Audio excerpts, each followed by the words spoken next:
Hey, Marianne DeNovellis here, and today we're going to discuss one of my favorite topics, how to become a motivational speaker. If you've ever wondered what it takes, stay tuned. You're going to find out exactly what you need.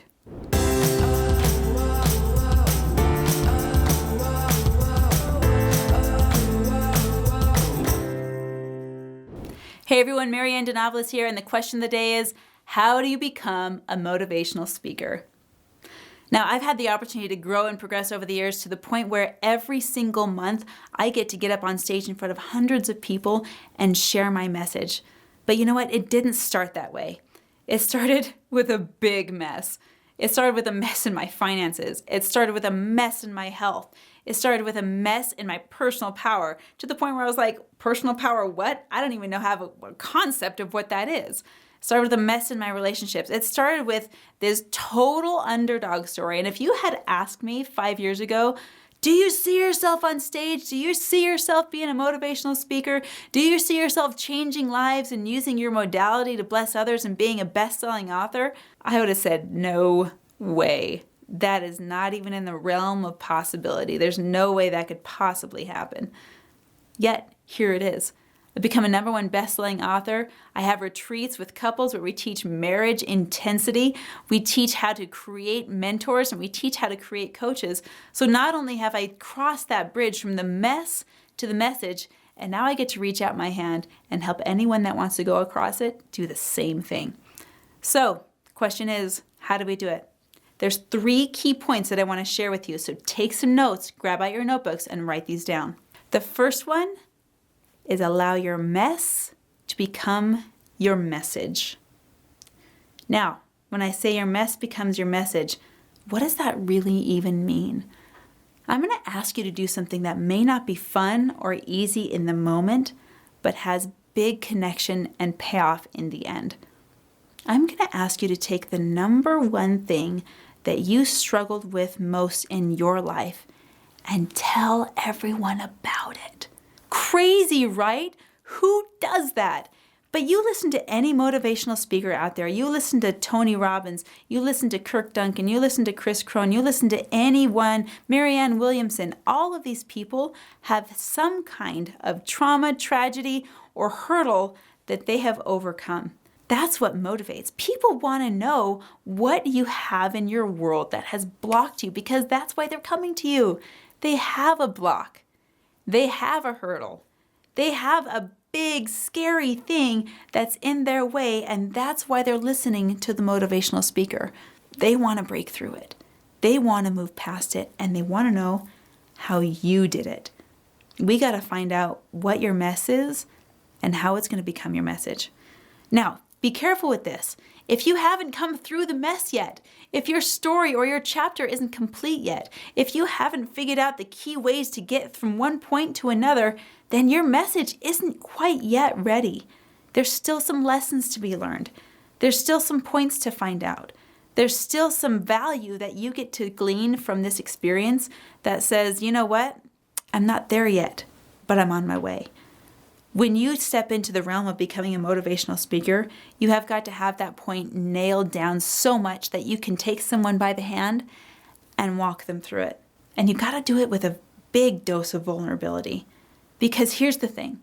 When someone comes to listen to you speak, when they come to your stage, to your arena, to your platform, to your social media, to whatever it is, and they're asking for help, they are in the lowest of the low. You cannot reach someone who is in the lowest of the low unless you are willing to reach down deep and go there yourself. You've got to be able to go down and reach up that hand that's reaching out and bring them up with you.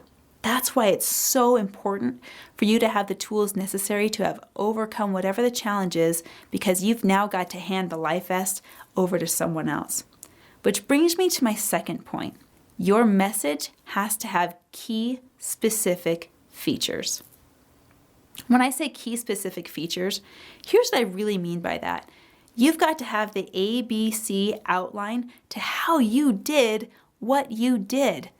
Maybe you overcame a huge obstacle in your health like me. I used to be 174 pounds. And for a little 5'3" girl like me, that's saying a lot. And I released 60 of it. I had to do some quick math just now. I released 60 of it to where I'm now 114 pounds. And what I did along that way, people want to know. I got to teach them how I ate. I got to teach them how I exercise. I got to teach them what was going on in this mind of mine that created the mess in the first place and what shifted in order to get out of it. I've got to create simple, followable steps. I used to have a relationship that was a mess. It was awful, just horrible. And I've got to teach people how I became what I call unconditional. I have the 3 keys to unconditional. I have the ABCs of getting your healthy body back. I have the A to Z outline on how to do what you do and how to become a motivational speaker. When we teach in our mentoring program within Limitless, we teach you the A to Z principles, not only how to become a motivational speaker, but how to speak on stage, where to stand, how to do your body language, how to create all of the positive effect that you're trying to have on your audience. So when you're creating your content, it needs to be easy to follow, relatable, and simple. Break it down into small steps and small pieces, because even though you've done this in your world over and over and over again, the people that you're talking to, they haven't. The people that are looking for your motivation, they're taking baby steps. Think back for a moment when you were in elementary school. Maybe you're learning to write for the first time. Maybe for some of you that was kindergarten or first grade or before kindergarten. Do you remember what it was like to write for the first time? Do you remember the little dotted lines that formed together to create a letter that you had to trace and outline? Do you remember how much concentration that took to follow all of those dotted lines and to make the letters? And then remember what it was like when they took the dotted lines away and just left you with the lined paper to write on. Your letters may have gotten a little more squiggly. Maybe they lost some of their traction. Maybe some of them, they were just plain unrecognizable. And then once you finally get that down, guess what you had to do? In 3rd grade, they made you learn cursive. Now what you thought you knew, it's out the door. Now you need to find a new way to write your own language with curls and twists and connections and turns, and some of those letters don't even look the same. Why is the Q a number 2? Nobody knows that, but there it is, and you have to learn all over again, practicing single letters one at a time before you can even write a simple message. That's what I'm asking you to give your clients. You get to reach out your hand and allow them to hold it and take the steps, step by step, by step, by step, over and over and over and over again. As a motivational speaker, you're going to need another simple tool. We call it the signature presentation. The signature presentation is what it sounds like. It's your signature. I can remember being a young child. In my family, we did a lot of genealogy work. My parents actually owned a business that brought genealogical records. We copied them, condensed them, and made them searchable. And I'll always remember, we got this really old stack of books over from Massachusetts. They mailed them to us so that we could take the books apart, copy all the pages, and make them word searchable by keywords. This is back probably 15 years ago. Before all the technology existed, we had to do it all by hand. We had to start somewhere. We got this book on my table, and it was falling apart. It was very, very old. It was from probably about 200 years ago, give or take a few decades. We open up this book. On the inside, we see all of these vital records of all of these people. We see their birth dates, their marriage dates, their death dates, and there's a lot of different notes in there. The mayor of the city was always the one to sign off on the vital records. And these are all handwritten, you guys. There were no computers back in the day. As the mayor is signing these off, we flip a couple pages in the book and we look down. And on that page, sitting on our kitchen table at my house, was the signature of John Hancock. I just about threw my hands behind my back because I couldn't believe I wasn't wearing gloves in this document. And we turn more pages and there's his signature again. And we turn more pages and there's his signature again. Raw and real and right there on my kitchen table, not inside a museum case where I felt it should be. Now immediately I recognized his signature, and so did the king for that matter. But why? Why was that signature so recognizable? I'll tell you, it had 2 reasons. One, it was his name. It was easy. We could easily identify it with him. 2, that signature didn't change. It was his signature all the way through. If you're watching this, and if you were to put your signature down, your signature over and over again, it may have little quirks here and there, but it may look pretty much the same all the way through. That's why we sign legal documents with it. That's why you sign the back of your credit card with it. That's why you endorse your checks with it. It's because it's your unique signature. It's as unique as your fingerprint. Now, when we say signature presentation, what does that mean? It means you've got a signature presentation with 9 different steps that say, I know how to introduce myself, I know how to ask enrolling questions, I know how to participate with the audience, I know how to tell my story, I know how to deliver my promise, I know how to deliver my content chunks, and I know how to wrap it up and close from the front of the room. That signature presentation is going to evolve over time, but one basic thing will stay the same. It will always be yours. It will always be your story, and you will sign it over and over and over and over again. Now think about this. If you've heard any motivational speakers get up on stage and share their story, you've probably heard it more than once. Some people that I know will slam on the brakes when it comes to that and say, how is it good for even me to deliver my signature presentation over and over? And isn't it just the same old song over and over? Have you ever listened to a song more than once? Have you ever listened to the radio more than once? Have you ever heard a presentation more than once? Think about it. What happens? You think about it over and over and over again. When you hear a song on the radio more than once, you can probably subconsciously sing the words right along with it without even having to deliberately memorize it. When your signature presentation happens and you share with the world, what you're doing is giving a piece of yourself. And when the person in the audience hears that piece of you, they will come up to you and say, I loved your presentation. When are you doing it again? I have some people I want to bring. That signature presentation is one of the most fundamental pieces, if not the most fundamental piece, in becoming your motivational speaker. And here's the third piece of becoming a motivational speaker. Get started. Now, get started. Now, you could think of many of different excuses why you shouldn't get started. I don't have enough time.